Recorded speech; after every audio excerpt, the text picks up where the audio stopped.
Hey guys, I'm here with Lloyd de Jongh. He has a YouTube channel, and I stumbled across him a while back talking about the early church fathers, and his channel is just all around amazing with how in depth he gets into a lot of these topics. And I wanted to bring him on to talk about early church fathers and the Didache and all that type of stuff. Just because he has a wealth of information and he just does so much research that's really impressive. So thank you, Lloyd, for being here. But before we get into your talk and into what you're going to be talking about, let's just give an introduction of who you are and what exactly you do. Yeah, well, thanks for having me on. So yes, my name is Lloyd de Jongh. I'm South African. I spent 11 years of my life in the Middle East, working most of that time in defense and national security. So I worked alongside law enforcement, the military, and government to protect critical national infrastructure, borders from intrusion, from things like smugglers, things like potential terrorists, even things from having secure facilities breached by special forces, things like that. So our job was to detect them and protect assets and people, even airports, so civilian infrastructure, government infrastructure, what they call VVIP, which is heads of state. I would design systems like that. And I traveled across the Middle East, and I started to learn the dysfunction within Islamic society. I started to see it firsthand. And that made me very curious. It made me want to learn. And I started to read the standard, texts that the standard literature, and I didn't find it satisfying. And I started to dig deeper, and eventually learned about Islamic Sharia, the Islamic law, which is far more detailed than the Quran and the Hadiths, and far more explanatory as well. And this really is this actually supersedes those previous sources, the Quran and the Hadith. It actually supersedes those in complexity, in detail. And now I have a YouTube channel. I started with Islam, but I also discuss, I'd say, Christian history. I guess some people would call it a forensic analysis of history. I look at the kind of attacks that the church faces, and I do examinations of atheism, Islam, Gnosticism. Gnosticism was a problem in the very first years of the church, literally at the beginning, and it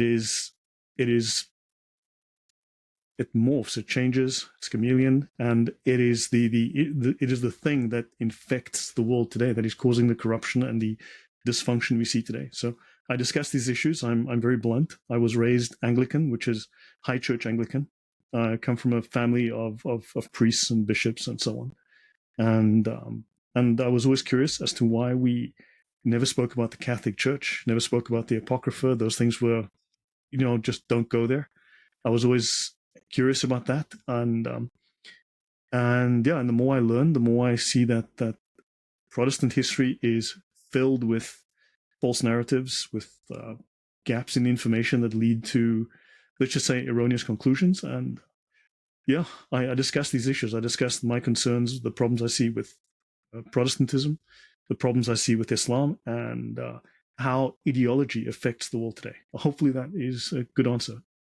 Yeah, it's great, and I highly recommend y'all checking out his channel. Just you'll be I said to this to him before we recorded. It felt like I was taking a course in college or a semester where there's so much information, and it's really well researched, and I really appreciate Thanks. how much you go into that. And I love the sarcastic take you also bring to a lot of the things that you're presenting, which is really makes it a little bit brevity in the difficult situations or the difficult teachings. These things make me angry. When I see the lie, it makes me angry.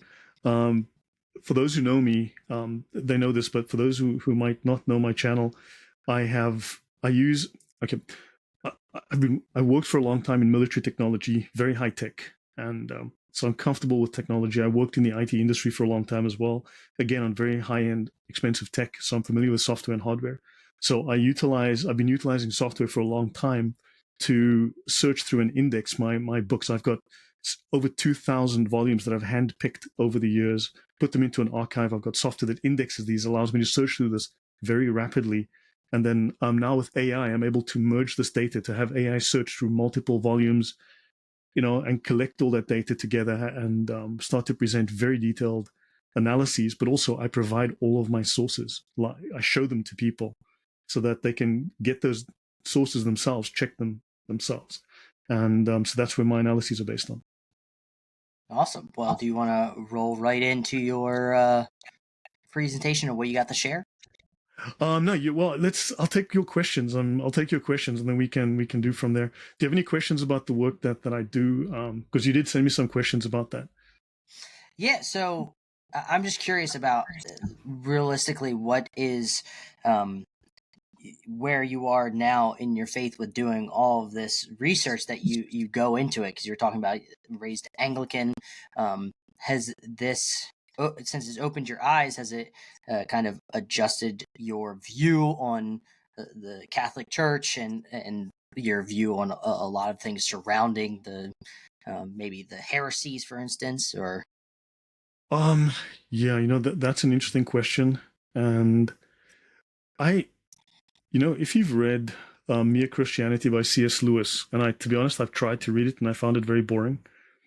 um, um, my mother read it; she loved it, but he does say that he was the most unwilling convert, and he was dragged kicking and screaming into the church, right?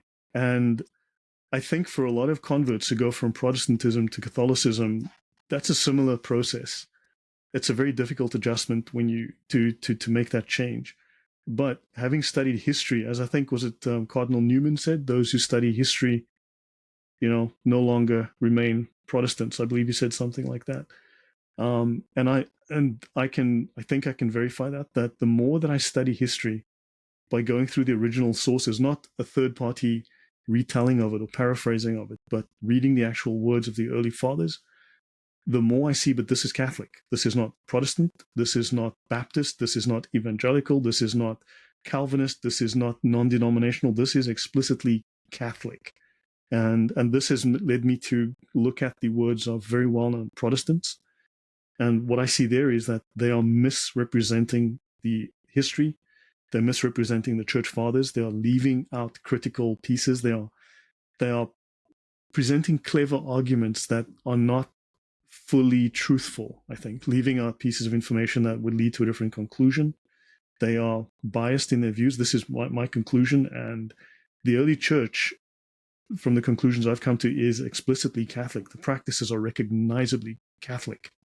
And this goes on into the 7th century when you go up to the late church fathers. And this leads me to think that, and also when I've read Martin Luther and John Calvin, you see the Gnostic influences within them.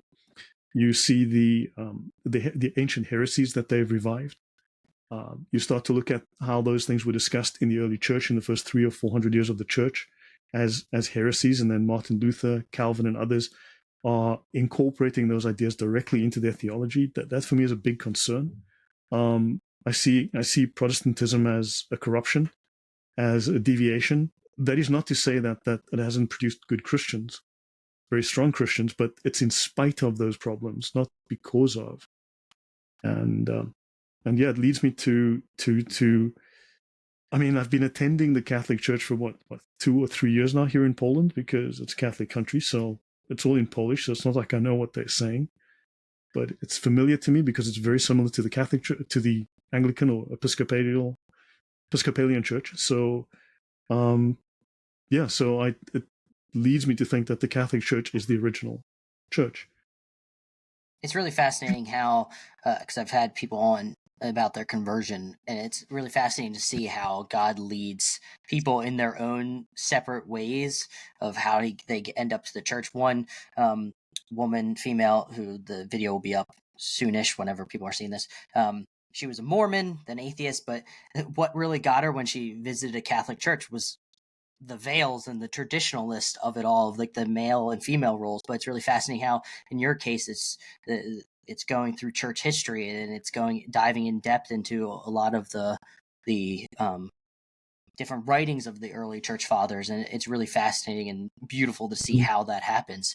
And you mentioned that there's like heresies that and I think it's a good clarification, because I always bring this up whenever we talk about the Protestant Catholicism divide, is that, like you were saying, there's so many good Protestants who are good Christians who love the Bible. And I've been to Protestant churches before coming back to the Catholic faith, and there's so many wonderful people in there that love the Bible, and I want them to come to the church because there's so much richness in the church and the early church fathers, and all the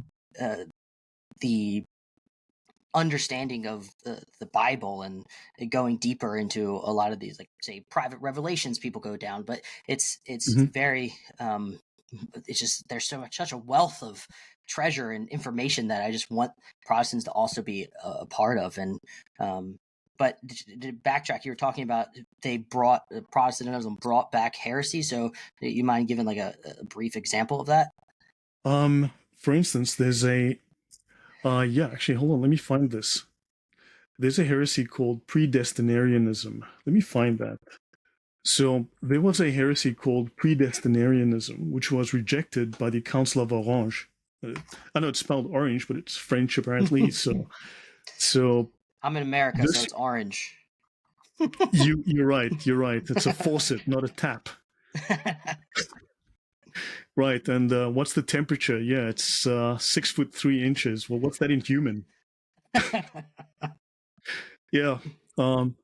So the early church in the 4th or 5th centuries, and then again in the 6th century, then again in something like the 11th or 12th centuries, and then again in the 17th century, condemned a heresy called predestinarianism. This was basically theological determinism, which is very similar in essence to when you look at atheist materialistic determinism. They're two different ways of arriving at the same goal, but I think they both spring out of a similar kind of reasoning error, if you will. But the early church always believed that God desires the salvation of all people, and I think biblically that is very, very clear. The early church fathers, all understood theology that way.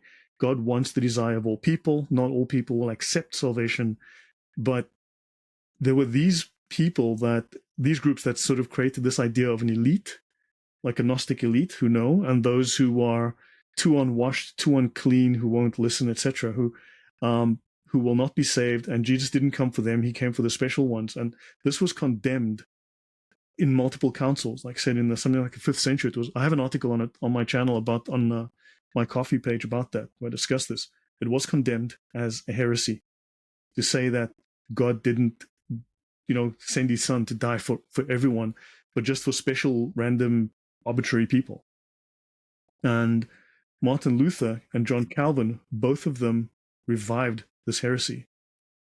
So Martin Luther, and people think that Calvinism is where theological determinism is most clearly expressed, but Calvin was 8 years old when Martin Luther was supposedly, according to the narrative, nailing his theses to the Wittenberg Church, which apparently is a legend that was written 30 years after Martin Luther died. So that was created as apparently as a legend to sort of embellish the story of Martin Luther. But Calvin was a little boy when that happened. Martin Luther was in his late 20s, I believe. So this idea was taken up by Calvin, but it started with Martin Luther, of this double predestination. And this is a heresy. It was also something that is known within Gnosticism. Now, when you are reviving ideas that the church has multiple times condemned, and that is known to come straight out of known heresies, anti-Christian heresies, I'd say that puts a question mark on it. For instance, the Second Synod of Orange in 529 condemned it, amongst others, and the Council of Trent condemned it, amongst others. It was condemned as well, I think, in the 11 or 1200s. So, why do you see, just inclination, because you dive into history, why do you think these heresies keep popping up, like Gnosticism and all of that? Why do you think it seems like it dwindles down, dies down? I guess it's like a snake in the grass, where it dies down and then it just springs back to life. We forget, and then we forget that we forgot, and then these things see a safe opportunity to rise up again. So I think this is also. There's a quote I want that. Yeah, I'll answer that for you in just a moment. Let me find something. You know, friends of mine used to say, I learned a saying once that if evil doesn't get you, ignorance will. Right? So evil always poses a threat, but we've been taught not to believe in evil, right? But ignorance is a relentless adversary, and few people want to admit or acknowledge or even know that they are ignorant. So, and this doesn't mean they're stupid. Ignorance just means lack of knowledge, right? So we have to arm ourselves with knowledge. So somewhere we forget, then we forget that we forgot, and then because of that, these things come back, and they will always come back. They're relentless. Ultimately, we know that the source of this relentless evil would be satanic. This would be the devil. We want to put it in those terms. So, does that answer your question? Yeah, We it can does. explore that further, but yeah. Yeah, I think ignorance is also kind of goes in counter with being humble and wanting to realize that you don't know everything and being willing to understand, because I feel like ignorance is sort of coincides with pride of like, oh, I don't need to learn about, say, the Catholic Church. I don't need to dive into these writings because I already know that it's heresy or it's wrong or the Catholic Church is yada yada or whatever you hear nowadays. That it seems like it just goes in counter with, or it goes against the willingness to be humble with yourself and realizing that you need to, I guess, research more, so to speak. You've made me think of something. This is something I'm actually planning to have a talk on. I actually have a presentation which brings up this very point and expands upon it, where I know everything, but just a couple of points I'll raise. Martin Luther literally stated, he wrote it in Latin. It's not often shown to people, but it was written in Latin, so it's obscure, but it's his own words. And he says that every Christian is his own church and own pope. So therefore, right, he literally said that, right? So now later on, he realized the error of his ways and he tried to turn it around, but too late. But this means that this is now maybe not explicit, but it's implicit within the movement, the Protestant religion that he created. And of course, if the Bible has no errors and I read the Bible and the Holy Spirit only speaks truth, and the Holy Spirit speaks to me because I'm my own church and my own pope, and I am possessed by the Spirit, then I cannot be in error. That's why me and my 1 million best friends all disagree and have contradictory and incompatible theologies. Yeah, you see the fruits of that belief in Protestantism as a whole, because there's so many different sects, and when people don't like this one belief that this church, because people say there's no authority in, or they don't like the authority of the Catholic Church, but in general, if you're going to a certain church, eventually there's going to be an authority figure. It's just depending on where you place that authority, whether it is you personally with how you're reading the Bible and you're saying that's definitive, you're technically the authority in that case, or if you're going to some other church. And that's why you see a lot of church hopping, because people just want to hear what they want to hear with a Now, lot if of. the Bible has no contradictions and the Holy Spirit doesn't teach contradiction, then how can you have contradictory theologies across these churches? Yeah, it's a great question, and I think it comes back to being humble, of saying like, oh, I can't definitively define all the teachings, because I mean, Sola Scriptura, even though I've gone to Protestant churches before on my way back to Catholicism, but the Sola Scriptura never made sense to me, because you logically, if you read a passage and you don't quite understand the specifics of it and you take it one way, somebody could easily take it the other way. And you see that with a lot of Protestant texts where they're saying, oh, this line means this, and another one says this line means this, and you have a lot of this disagreements. Then obviously Sola Scriptura is not the foundational pillar that it needs to be. Obviously, Catholics hold it in high regard, Scriptura, but there needs to be another balancing authority act, and being able to humble yourself and saying, hey, this magisterium is going to be able to decipher it properly because this is how it was laid out, and having that humble instead of being prideful and saying, no, I know what's right, is, I think, the lot of the clash that you're seeing. Agreed. Definitely agreed. I've discussed this on my channel several times. Like when people say Sola Scriptura, okay, which version of the Bible, right? Are you talking about the Catholic version, the Ethiopian version? Are you talking about the 1500s Luther version of 1537? Are you talking about the 1590s version, the 1600s version? Are you talking about the Calvinist version? Are you talking about the evangelicals who have a different canon? Are you which let's pick a canon first. Which one are you talking about, right? Mm-hmm. And then the Protestant canon, like if you look at the Lutheran canon, was only established at about 1700, right? Something like that. Then the Calvinist canon was, I think, adopted, finally finalized later. And then, of course, the Bible changed again in the 1800s, right? So the thing is, so if technically the Protestant canon was only finished as late as the 1800s, so what were the early church fathers relying on if there was no fixed canon until hundreds of years after Jesus died? It's kind of like, so if there was no scriptura, how are you soloing the thing? You know? Mm-hmm. Great question. It actually led to one of my like how through your work research, how did early church fathers pass down this information? Do you see their writings on Oral how they went tradition, about? through Yeah. oral tradition and extra biblical writings like the Didache and numerous other texts. Now, so there were also, if you, it's explicit in the Bible. I mean, there are these letters where Paul writes and he says, hold fast to the things that I've written and to the things that I have told you. And then it also states, I think there's various passages to the effect of, if everything that was said and done were written down, no amount of books in the world could hold them all, and we could only write a small portion of it. Right? This is quite explicit. So there's evidence of oral teaching. There's evidence of traditions that were established. So Martin Luther, obviously, because he wanted to take control away from the Catholic Church and the Pope. Remember, Martin Luther saw himself as a prophet. He literally saw himself, so he was higher than the Pope. He was greater than the Pope. He was the prophet, Martin Luther. He was hailed as a prophet in Germany by his followers. So he had to destroy tradition. He had to destroy the concept of the magisterium. And thus he was left with only the Bible as an authority, but then whose interpretation? And then Martin Luther gets into the situation where he writes in the foreword to his analysis of the Gospel of Peter, the Gospel of Paul, the Gospel of Paul. And I will be covering this.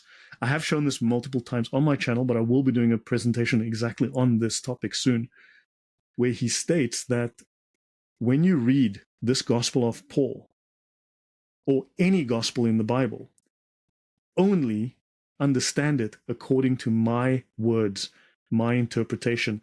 And he says bluntly, ignore everyone else, ignore every other interpretation of this, whether it is St. Augustine, whether it is Origen, whether it is, he says, it doesn't matter who. If it's no matter who gives you an alternative interpretation to mine, ignore them, even if they are one of the church fathers or someone greater than the church fathers. Now, who's greater than the church fathers, Adam? I would assume the apostles. Yes.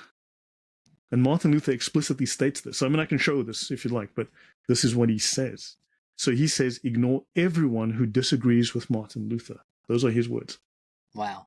Do you get a lot of, I'm assuming you probably get a lot of pushback when you present this information, and what are the criticisms that a lot of times you receive for you just diving into, realistically, you're just reading history? Yeah, well, I mean, I provide my sources, and then I get told, well, Lloyd, you were using a very narrow definition of the word don't listen to anyone else. You see, because really your definition is very narrow, and you really should understand that. For instance, when you're talking about dolphins, let's say we had a planet with dolphins, and these dolphins had to say this, perhaps within their context. I've literally had someone talk to me about dolphins on another planet. No, literally, and and I'm using a narrow definition of a word, and if we had to apply this word to, I was like, yeah, right. So, look, some people get upset. There are those, granted, but there are many Protestants, and I'm so surprised, that tell me, I've never heard this before. I've never seen this. My priest never told me. I didn't learn this in seminary. I've had seminary students tell me this. I've had people who do Bible studies and who are very deep in the church, and they're like, I didn't know this. No one ever told me. they only said nice things about Martin Luther. They didn't tell me that Martin Luther said, oh, that disabled boy, yeah, he's not a real human. He doesn't have a soul. He should be killed. Murder him, drown him, or put a pillow over him and suffocate him to death. That's all good. And then the Nazis went, hey, Luther said we can do it. Let's run a death camp for the disabled. Martin Luther gave it he's okay because God says it's fine, right? Martin Luther said he spoke for Christ, which he did, right? So understand where these. So yeah, and they go, you've made me think. You've made me realize I wasn't told the full story. Because I approach Christianity from a historical perspective, and so yeah, lots of angry people, sure. Lots of, but I think more encouragement and support, although many people will misrepresent what I say. I will say, for instance, this priest, there's within the Russian Orthodox, but also, as far as I can determine, generally within the Eastern Orthodox, sort of the Orthodox denominations, there was a push to canonize Stalin as a saint. And there's actually paintings that were made of Stalin as a holy figure, as a saintly figure. And certain priests, was trying to venerate him and put up paintings, these really iconic, sort of beautiful looking paintings of Stalin being sharing with the host of angels or whatever the case is. And I simply stated, this happened, this priest, or, and I didn't say the whole Eastern Orthodox decided that Stalin, but people go, oh, you're attacking the Eastern Orthodox Church. You were trying to smear them. I'm like, no, I just said this guy made a painting. And so they'll attack me for attacking their church as opposed to actually just reading what I've said. Right. They'll project, I guess, that you're saying much more than you Yes. actually are. And I think what you do is obviously great work, and you're just planting that little tiny seed in someone's mind, like, oh, maybe I just need to research more about who founded this church, because if you work your way back, it'll get to usually one person that founded the individual church. Yeah. I have a question for you before we go on, because but the work that you've seen me do, two perspectives. One, how did it affect you in terms of looking at previous narratives, right, and destroying some of those old narratives, and how did it bolster your faith in the Catholic Church? That's a great question. I was supposed to be the interview here. No, yeah. So obviously, what you're talking about with Sola Scriptura and the not Bible alone, when you're going through the history of Martin Luther, because you hear, at least in American Protestant circles, about they make the not nailing the was it 95 theses or whatnot on the door, making it sound like a hero's welcome or a hero's journey of doing that.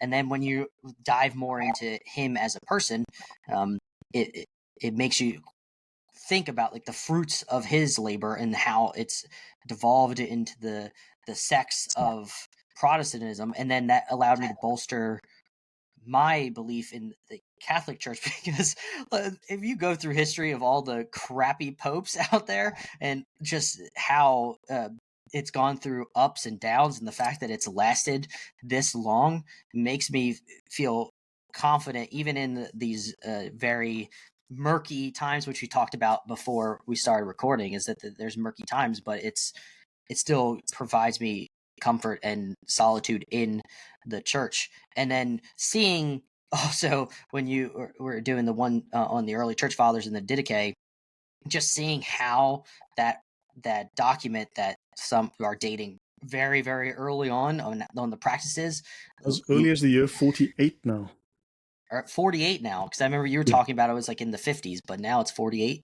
Yeah, no, one scholar, one of the best in the world, he dates it as early as 48. Wow. So that even confirms it, because if you, like you were saying, that's before the Gospels. yes, and that confirms like the practices of the early church. If you read it, like you were saying, it's pretty Catholic. No ifs, ands, or buts with how they practice their faith and the Eucharist and all of that. It's very eye opening, and it felt, I feel more not conflicted. That's not the right term. More solid in my belief in the church being the body of Christ. Yeah. And I think the Protestant church deliberately,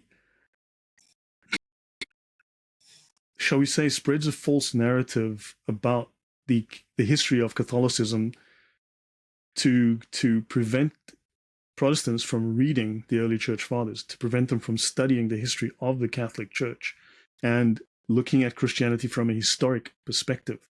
They go, the Bible alone, but something we spoke of earlier about this pride, but I know enough. I know for myself, right? Because the Holy Spirit speaks to me and it wouldn't lie to me, would it? Right? Which is private revelation, which is Gnosticism. But in the modern era, you're seeing it as well in the TikTok generation.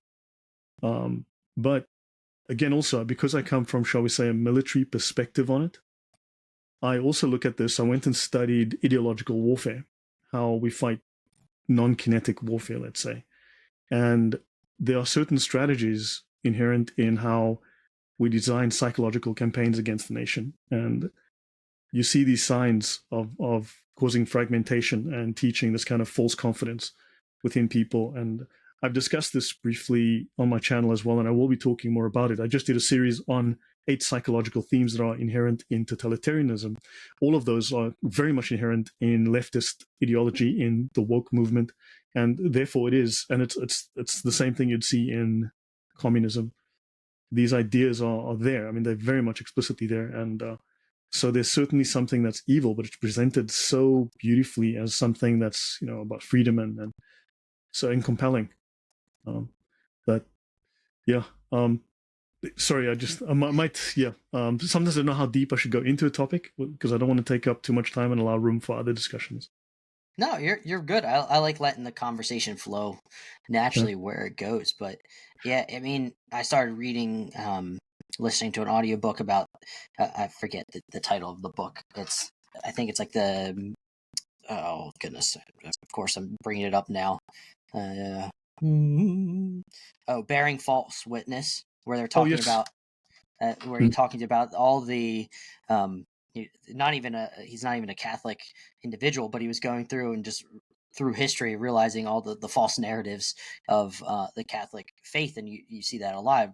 The one chapter is talking about how the Catholic Church was very anti-Semitic during the Crusades, which that's not really the case. They did a lot of protecting of the Jews and all throughout Europe, and it's just really fascinating when you look at history and you kind of see that of like the portraying of the Catholic Church, and you have to wonder, why is that the case?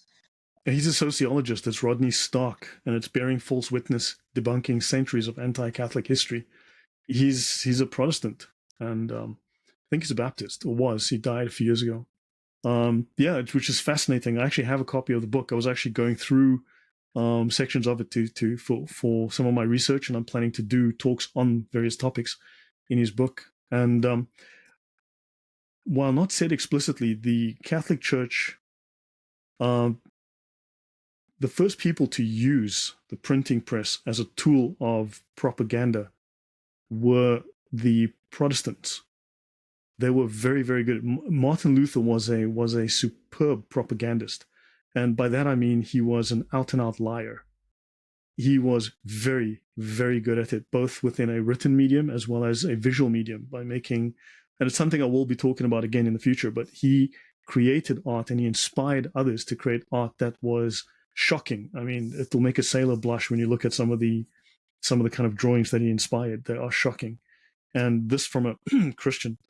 And Martin Luther, though, something that is not really discussed is that they created this fantastically effective, very powerfully effective propaganda campaign, utilizing lies, deception, half-truths, and by basically getting the lie out first before the truth could catch up. And it's been like that for 500 years.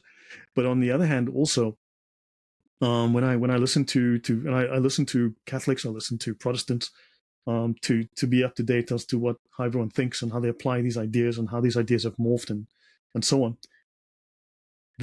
Martin Luther was very much anti-reason. He effectively called Aristotle, who is Aristotle's thought is the foundation of Western thinking, the foundation of our scientific basis, using non-contradictory logic.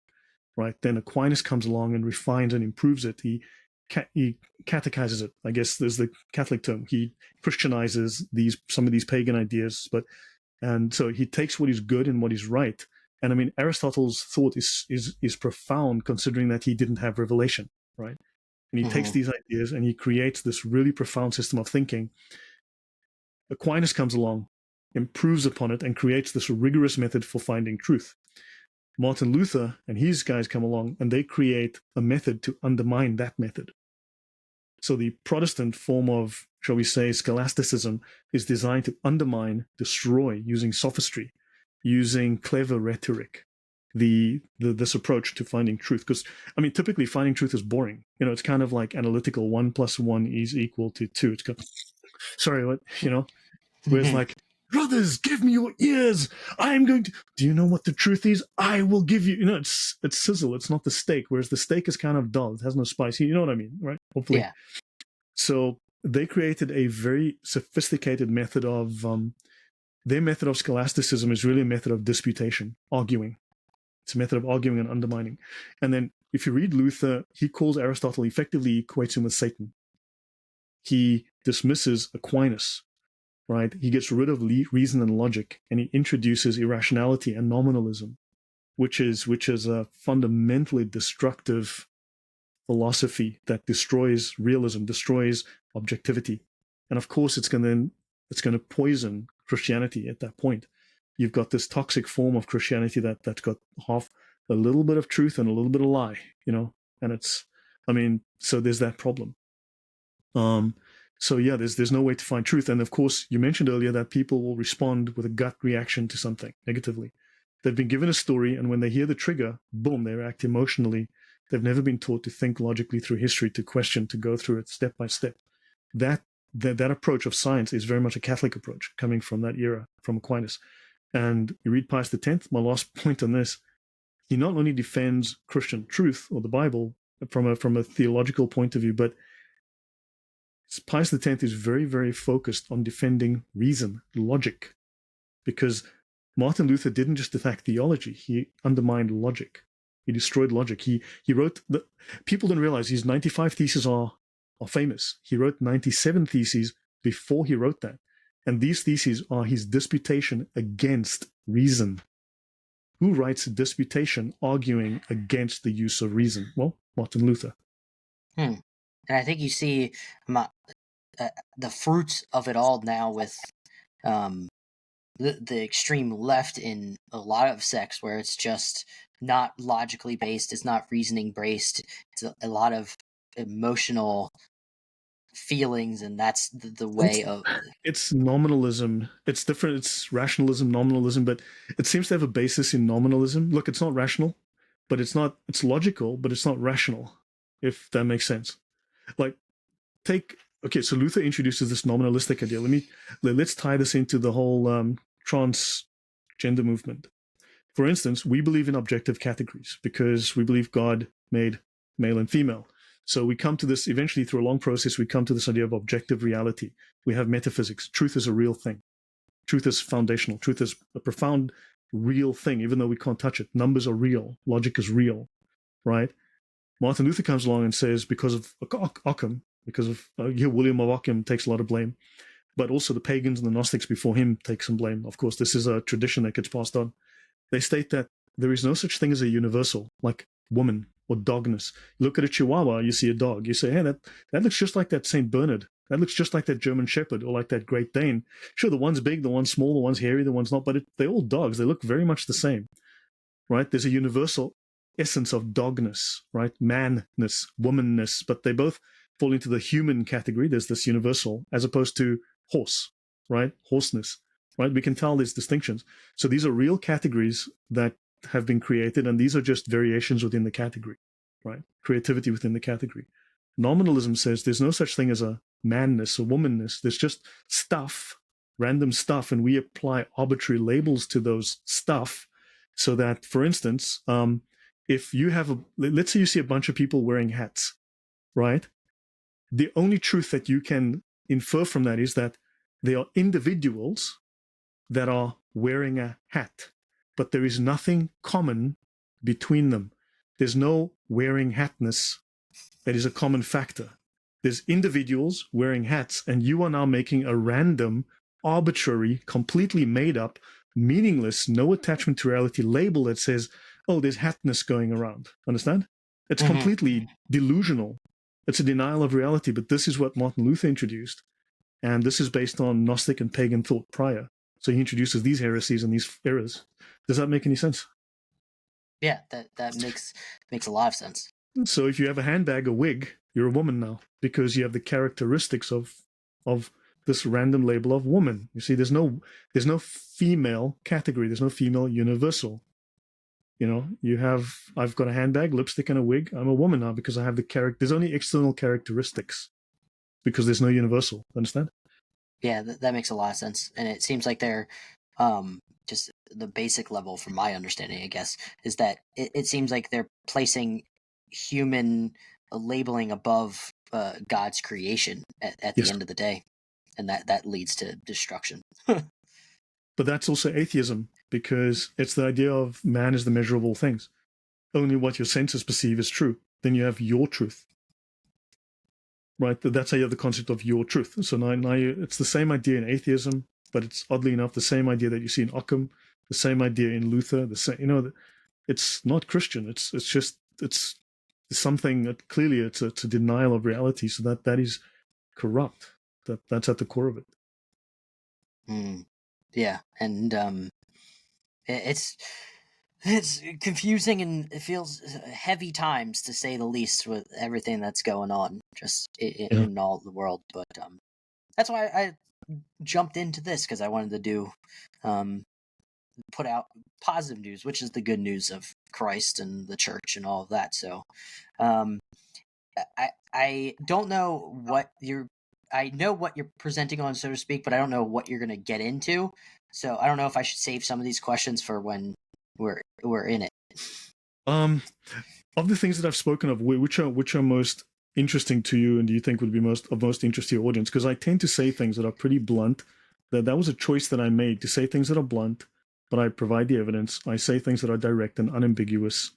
And so, yeah, is there anything that you think I can maybe explore that would be useful to your audience? And I think maybe just going through, like, I guess the oral tradition of the Bible, and how, because this is where I feel like a lot of confusion happens with you see with discussions online, where people think that the Bible, to be more sarcastic, but just came down from heaven. It wasn't. They don't wrap their mind around, there had to be some authority saying this is part of the Bible, this is not part of the Bible. And I think that's where you lead to a lot of confusion, with authority being the deciding factor behind all of this. And I'm just curious, because there's always this negative view on tradition, big T tradition, and how did they utilize that to compose, say, the Bible? Do you see writings early on of how they utilized what they were taught to then compose what you see? There were many arguments in the early church about what was authoritative scripture, what was valuable but extra-biblical, what was false. And there were deliberate efforts by Gnostics, by many who made the very same arguments that Martin Luther made, or Calvin made, or other Protestant founders made, that they were the real Christians, that were trying to falsify the story that was told, by the Christians that came after the apostles. The process of canonizing the New Testament was essentially finished by the 4th century. Even within the 2nd century, effectively the canon had been decided. However, don't forget that we couldn't go down to the copy shop and just print a few books, right? So in many cases, there were just fragments of the Bible, of what was the New Testament then. So I think the book of Mark or book of Matthew, I'm not sure which, was one that had been written in full and was pretty common. And so lots of churches had the book of Matthew, let's say, only, and then the rest was from memory, from oral recitation, right? So they didn't have the full Bible, but they would make sure that they stayed within the bounds of tradition. and of the teaching of the magisterium, that the bishop would guide them to stay within certain theological boundaries, right? So if you didn't have the whole Scriptura, you couldn't be soloing the thing, right? As I said earlier. So therefore there had to be guidance from the bishop, and the bishop had to get guidance from his bishop. So there was this line of authority that made sure that everyone stayed within bounds. There were even warnings in the letters of Paul to say, look, don't stray from, and certain churches have strayed. Right? Those warnings are there. Then, of course, you had these fake versions of the Bible being written, these Gnostic Gospels, right? And you'd never have the Gospel of Bob, because who's Bob, right? It would be the Gospel of the 12 Apostles, the Gospel of Mark, the Gospel of Matthew, the better Gospel of Matthew, the Gospel of Matthew's smarter, older brother, always to try and make them look cooler and better, right? The Gospel of Jesus's best friend, right? So you always had those kinds of names with the Gospels, and to try to promote them. And few people realize, and I'm going to be doing talks this year on the Gospel and the church in early Christianity in Arabia, which is a subject that academia seems to really not want to approach and just flat out say, no, there was none. Thanks. Have a nice day. Right. That's something we're going to have to deal with this year. And there were massive, massive theological battles, massive fights. I don't mean like fist fights, although that also happened, but there were huge fights over which is the real gospel. We've got 7 versions of Matthew. You've got this guy telling lovely stories here. You've got that guy telling lovely stories. And then you've got this guy saying, give up your wealth and follow me. That doesn't sound so great. Who's right here? We've got 6, 7 versions of this thing. Who's right? There were huge confusion caused by this. And the church there was this back and forth, and the church won out eventually. But this also means that, and scholars falsely talk about, like Bart Ehrman talks about, there were many Christianities back in the day. It's like there were many cell phones back in the day. Here's one cell phone. Here's another cell phone. This is another cell phone. There were many cell phones. No, that's not, dude. Like come on, Bart. You're not that stupid. Christian doctrine is not that flexible, right? You can't have Jesus had purple hair and was a DJ at the nightclub. Jesus was the savior. Jesus died on a cross. Jesus didn't die on a cross. Jesus taught hip hop at the synagogue. Doctrine is not that flexible. There's clear sort of delineations as to what's acceptable theology, what's acceptable tradition.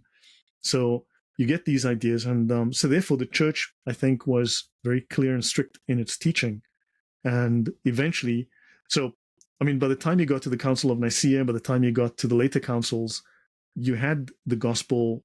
The New Testament had been fixed. So I would say within the 2nd century, the gospel was pretty much fixed, but it had to be confirmed more than once. And of course, the church didn't have the reach to enforce that same canon everywhere. So there were still variations, but there was a consensus that was forming. The Old Testament only got finalized at the Council of Trent. That's what, 1670s? So you had this long tradition that was building up, but prior to this, the consensus of the councils, you had this tradition that was guiding it, and the authority of the bishops that was guiding that tradition. So those things were clearly a critical part of the development of the church and Christianity. Hopefully that's not a too long-winded an answer. No, that was great. And I think we have to go back and understand how information was passed down in ancient times. It's not like everybody was able to pull out their notepad and start writing. It was a very, being literate seemed like it was very uncommon in that ancient time, and you needed to pass down these oral traditions.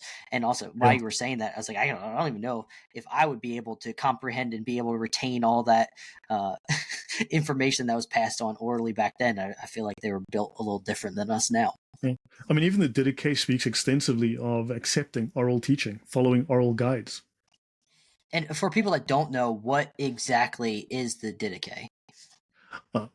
So the Didache is an ancient catechism that seems to date to the end of the first half of the 1st century. Now, there are many Protestants that try to date it to the late 4th century, right? However, that date has consistently shifted back to 110 120, then 110, then 100, then 90, then 60. Now there are scholars putting it at 48, 50, which is prior to the Gospels being written. So this book seems to have been accepted as part of the canon for many, many churches of the early churches.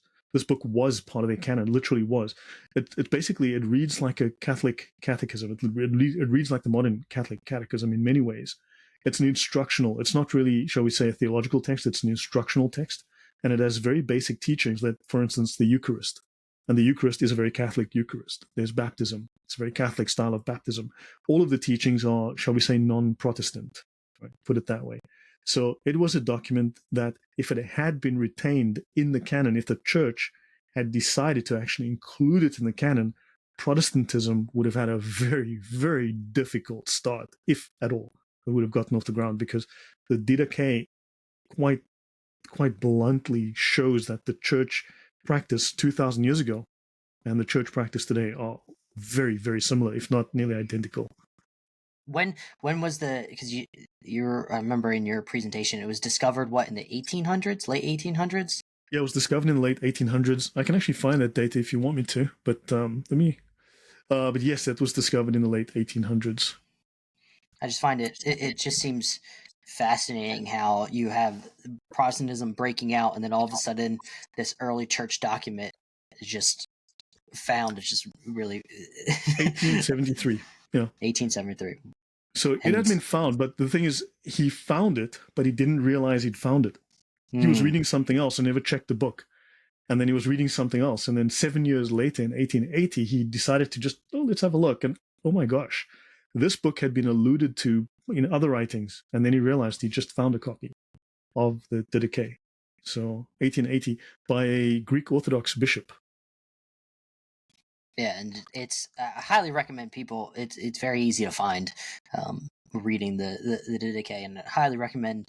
Very good. There's moral teachings in there. Specifically, the one that blew my mind when you were talking about it, where it explicitly talks about abortion, no to that, to pedophilia right from the get-go, and it's really that was kind of mind-blowing. I'm like, oh, it's just right out in the open. Yeah, it was something that was given to, I think, there seemed to be a period where someone had to enter into the church and they went through a period of preparation and learning before they became a Christian. Pretty much like if you join the Catholic Church, you go through this period. So there was that whole thing. It wasn't like you spin around 3 times, and do a headstand and then do a couple of jumping jacks and you're a Christian now. Or like when you're Muslim, you just say, you say a few words and Bob's your uncle, you're a Christian now. There had to be a learning process because Christians had to be sure that they understood the tradition, because they didn't have a Bible. They had to understand the traditions. They had to understand the theology. They had to be able to perform the sacraments. They had to perform certain works. So there was this, and the Didache actually emphasizes these things. And also the Didache quite often quotes from the Deuterocanon as well. So it shows that the early Christians were referring to the Deuterocanon on a regular basis. Yeah, and it just it was mind blowing when you were talking through that. So, I mean, we've been going 53 minutes, and I was going to, normally when I wrap up interviews in general, at least the questionnaire portion, is what I guess I know you're a history guy, but what practices have you taken that has helped you spiritually to grow as a follower of Christ? That's a difficult question because I grew up in the church, so I was very familiar with church practice and the Bible and so on. I mean, I'm no Bible expert, but I mean, I grew up Sunday school and the whole bit, right?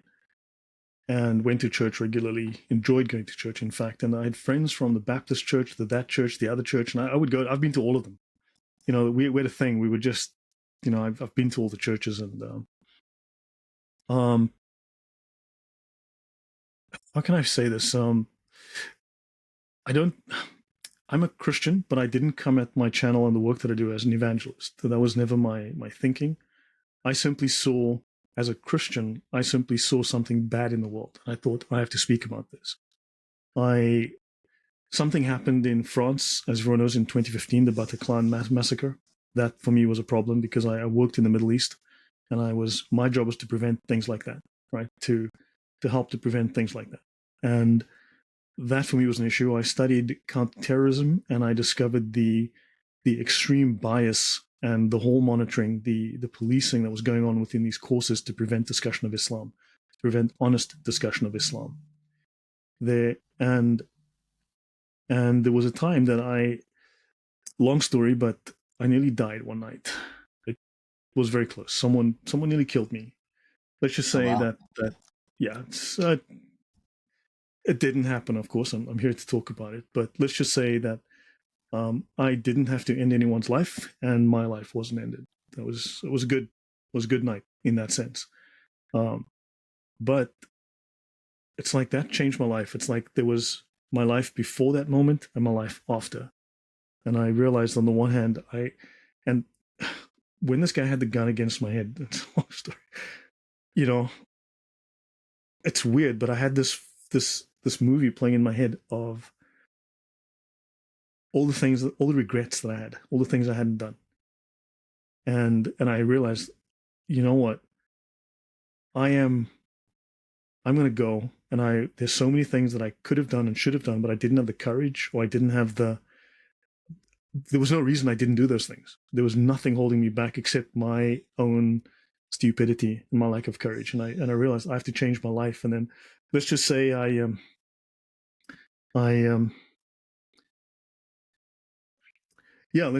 grabbed the gun, and so we had a bit of a change of situation, and I left in a hurry. Okay. So, and that changed my perspective, and I realized I have to live with courage. I have to deal with things that are difficult. I've got to. It's like, because one of the things that I came away with was, one day I'm gonna have to I'll be in front of God, and I've got to say to Him, He's going to ask me, I gave you all this talent. What did you do? What did you do with your life? What did you do? And I gave you a second chance. What did you do? And I saw this, and I thought about this, and I got to do something. And I realized, like, maybe. And then next thing that happened, there was something happened when I was younger, about 15, 16. So that was in my late 20s. But when I was 15, 16, something else happened. And there was this, I had this, it's weird. I've never told this, this publicly, but it's like I had this vision of Jesus in a real sense. But again, another potentially, another hostile situation, let's just say. And this voice told me, cutting out all the details, focus on what's in front of you. It's weird. This voice told me, basically, I've got your back. Focus on what's in front of you. Deal with what's in front of you. Don't worry about what's at your back. And that was kind of something that I've just, so yeah, it's like full speed ahead. Never mind the icebergs, And also, I feel that there's plenty of people that talk about theology and talk about all sorts of things, but I think that there's something that's missing. I think that few people come at this as a life or death thing, in a sense that I'm very practical. I was an engineer. I built security systems. I built surveillance systems to protect critical things and people from being blown up. So the margin of error was small, but also you could tell if you failed because something blew up. We just lost 5, $10 million helicopters, or 100 people died. Simple, So the line between success and failure was very distinct. There was no gray areas, and these experiences kind of have come into my approach, that I'm looking at this as practical and as objectively as possible. And objectivity requires logic. Logic is truth, right? Logic requires truth, and truth requires facts.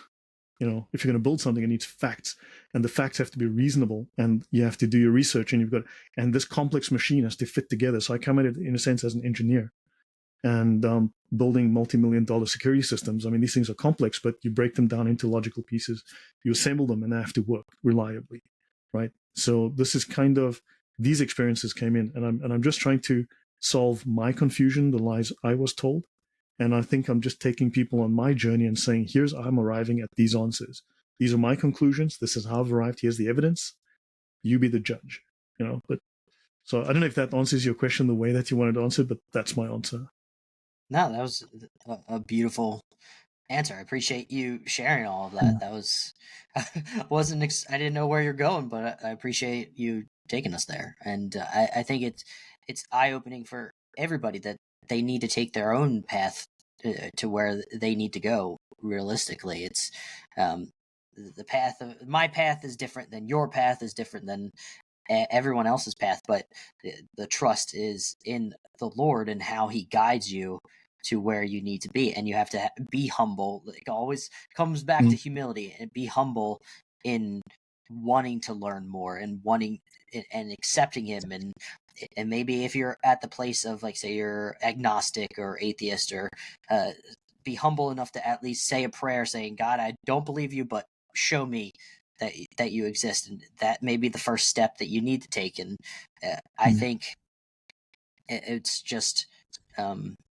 it's just fascinating to hear your journey and your just wealth of knowledge. And you're mentioning, did you ever have like a period where, because you're very history buff and you're an engineer, and I relate because I'm an engineer as well, that like it's very logical, 1+1=2 type situation.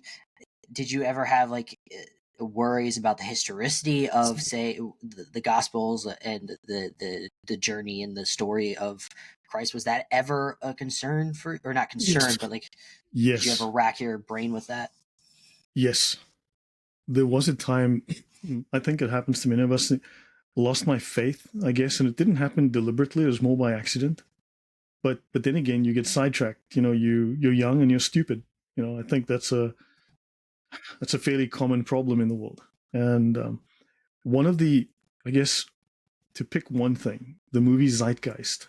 I watched the movie Zeitgeist, and it spoke about Christianity.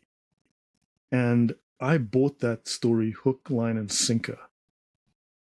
And then one day, me being curious about everything, I decided to go and research the details of the narrative that was spoken of in that movie.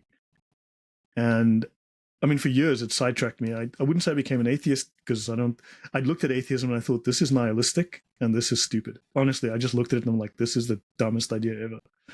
Honestly, it's like, how can people believe this trash? Anyway, that's a different story. But I stopped believing in Jesus. I believed in God because I thought, no, that makes sense to me because the things I'd seen in my life growing up. But then I went to go and research, and I started to look at the history that debunked the narratives in Zeitgeist. And I was like, and then you look at, you cross-reference, you corroborate this with other things. You look at reliable sources, and then one of the things I'd learned was language. I'd been trained in, when you work in dangerous situations, you have to take an example. You work as a bouncer. People come to you and spin you a story at the nightclub all the time. Everyone's trying to sweet talk you. And you start to learn, you start to discern, because the best bouncers have very, very good verbal skills. They've got very good interpersonal skills. They've got very high EQ. They're not there to act as meat shields or to, you're really there to maintain calm, right? To make sure that you de-escalate. And the best bouncers have incredible verbal skills, right? They've got incredible ability to assess people and emotionally respond within the moment. And you start to listen to the language. And then it got to a point where I could determine when someone was trying to propagandize or persuade. And you can see the difference in the structure of, if you read you read a programming manual, let's say you're doing, let's say you're doing JavaScript or something, and you read a JavaScript manual. It's written completely different to Mein Kampf, which is written completely different to a theological textbook. It's written completely different to a children's novel. You can tell the language is different. There's a different purpose, different intent, different structure, different beginning, different ending, different emphases. And you can start to tell with propaganda, you can start to determine the structure. And now it's like little light goes up. I'm like, yeah, that's, So my years of working where if I'd made a mistake, I could literally get killed. I learned to trust my instinct, and I started to get better and better at this. And then I started to realize this language is polemic. This language is rhetoric, but it's not logic. This language has a particular structure. It's very persuasive, but it's not factual. And then I started to look at the research, and eventually the whole zeitgeist story I realized was nonsense from top to bottom. And that made me angry. And I got angry, and I'm still angry because I was lied to. And then I said, well, I'm going to fix that. You know? So I've never seen the movie, so what exactly were they portraying Christ as in the movie, or what were they that was an trying to put forward? astronomical interpretation that Jesus never existed. It's really an astronomical allegory, allegory.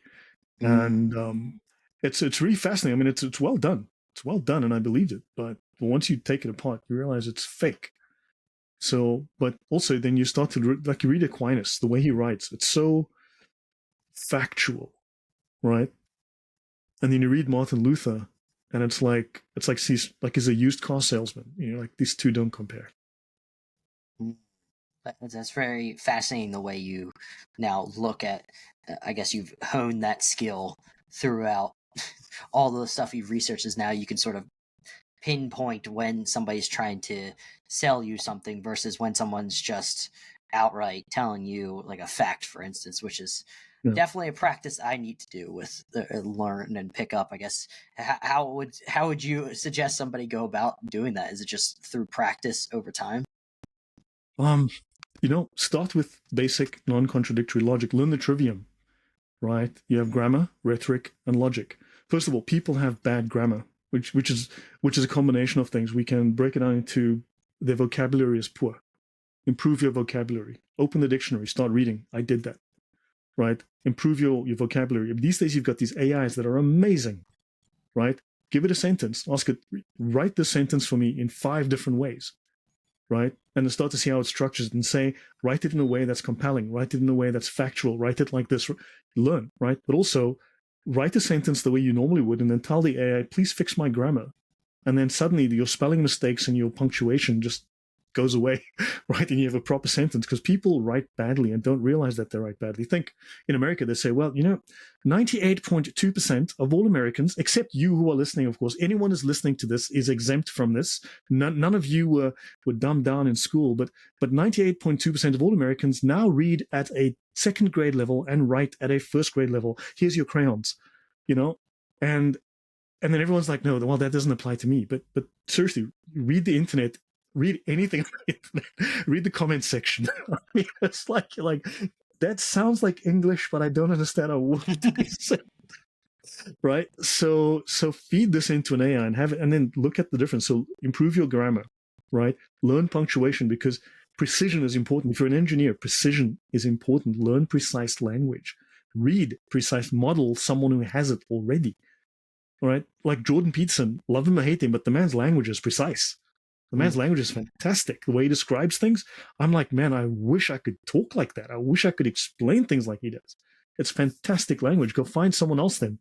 There are good Catholic theologians that explain things really well. Model someone who has the skill you want, right? Copy someone who already has it. So learn good language. Develop that skill so you can communicate, which also means you'll understand meaning better. It means you'll get your ideas across better. And then learn logic so that your arguments will be sound. And then learn rhetoric so your arguments will be compelling, right? But I think we're looking at these days, you get rhetoric everywhere, compelling arguments, things that sound great. But I think people are starved for logic. I think people are just starved of facts, starved of truth. And people want certainty. I get emails constantly saying, I was so confused about history. You've told me things. You've shown me things. I've gone to check. You're right. I believe this now. I know where to look. I've learned, and my confusion has gone away. My understanding has come. I get so many people telling me I was so confused. Well, so was I, and I'm just on that journey and sharing that with people. Does that answer your question? Yeah, definitely. And I think you're right on with people's desire for logic. You see that a lot with how people are hungry for, say, like a long form conversation, like what we're talking about, and sharing different ideas. And you're seeing the rise of these longer form podcasts instead of the classic short bursts that you see with like news hits and all that type of stuff. Now, granted, you see the rise of TikTok and Instagram Reels, so you still have that as prevalence, but hopefully with more people getting into the different theologians and people of logic base get into these spaces, it can now open other people's eyes to deeper thinking. I mean, if you read, it was funny when you're talking about the comment section, but if you read any ancient writer and how just well versed they are with the written language, it's mind blowing compared to what you see nowadays. And I definitely need to improve my language for sure.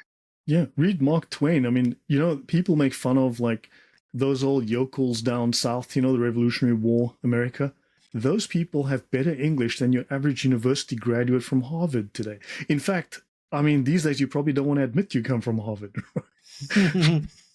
Yeah. In this day and age, it's like Harvard's like, oh yeah, no, I came from community college down the street.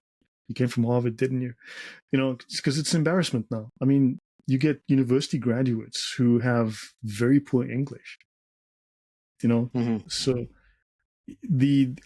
people from the 1800s in America often were highly literate and highly erudite.